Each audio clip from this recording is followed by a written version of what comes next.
week's study tips session, we're talking about exam preparation. Aaron Chubb joins us. So Aaron, what do you recommend for those exams, especially the big exams coming up? We're hitting final season now.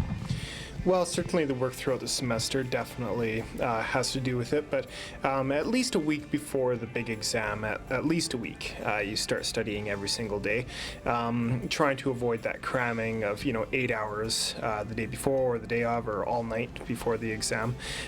It's a little bit each day is way more effective than studying, and that's one way to kind of reduce that procrastination, is thinking I don't have to study 8 hours every single day. It could be an hour one day, half hour next day, 2 hours the next day, break it into smaller chunks so that it's more manageable. That'd be kind of the first suggestion that I'd give. And what if you have a couple of exams, all hitting within the same 3 days? How do you recommend sanctioning your time so that you're getting enough research in for each of them? Yeah, well, what you don't want to do is get out of the one exam and then begin studying for the next one, because you're already tired from that one exam. You're gonna train wreck at some point.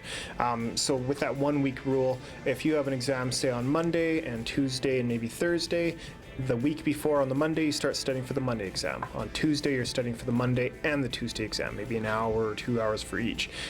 Wednesday, same thing. On the Thursday, you begin studying for all three exams. So you're varying your studying. That way you're not getting out of one and just beginning for the next one. And what about the night before the exam? How much studying do you want to do? I imagine you want to avoid that cramming. Ideally.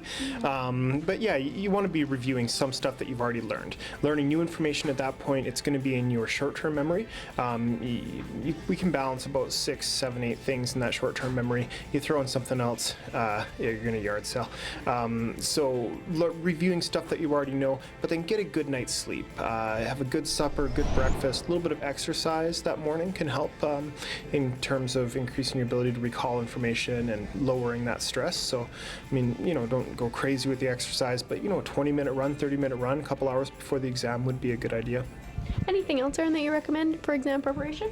Yep, vary the way you're studying the material. If you're simply rereading the material over and over and over, and that's a lot of students' go-to approach for studying, it's a fairly passive way of studying, and your mind's going to be like, I've seen this information, and even when you're trying to concentrate, you're going to kind of glance over it or gloss over it.